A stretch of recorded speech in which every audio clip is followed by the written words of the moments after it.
আল্লাহ বলতেছেন মানুষের মধ্যে এমন কিছু মানুষ আছে যারা বলে আল্লাহর উপরে ঈমান এনেছি এবং পরকালের উপরে ঈমান এনেছি। তার মানে লোকটা কি ঈমানদার নাকি মুশরিক? বুঝেন নাই?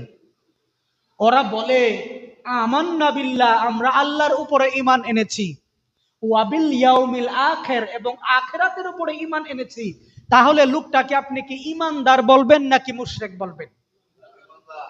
আল্লাহ বলেন তারা মুখ দিয়া এই কথা স্বীকার করে, কিন্তু ওয়ামা হুম বিমুমিনিন, তারা মুখ দিয়ে ঈমানদার দাবি করলেও অন্তরের দিক থেকে তারা ঈমানদার নয়।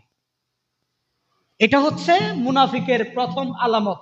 তারা মুখে ঈমানের কথা স্বীকার করবে কিন্তু অন্তরের মধ্যে ঈমান থাকবে।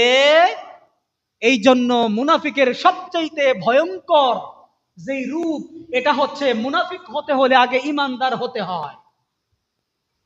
সম্মানিত ভাইয়েরা আমার, মুনাফিকদের ব্যাপারে ২ নম্বর ভয়ঙ্কর দিক হলো আল্লাহ রাব্বুল আলামিন যাদের জন্য জাহান্নাম বানিয়েছেন। বলেন তো, আপনার এলাকার মধ্যে যেই ব্যক্তি সবচাইতে পাপিষ্ঠ, গুনাহগার, জালেম, সে কি ফেরাউনের চাইতে বড় জালেম হতে পারবে নাকি? ফেরাউন বনি ইসরাইলের ৪০,০০০ শিশু পুত্রকে হত্যা করেছে। শেষ পর্যন্ত সে বলেছে আনা রব্বুকুমুল আ'লা, আমি হলাম তোমাদের সবচাইতে বড় রব। নাউযুবিল্লাহি মিন যালিক। তাহলে ফেরাউনের চাইতে বড় দুশমন আমাদের এলাকার মধ্যে কেউ আছে? কথা বলেন।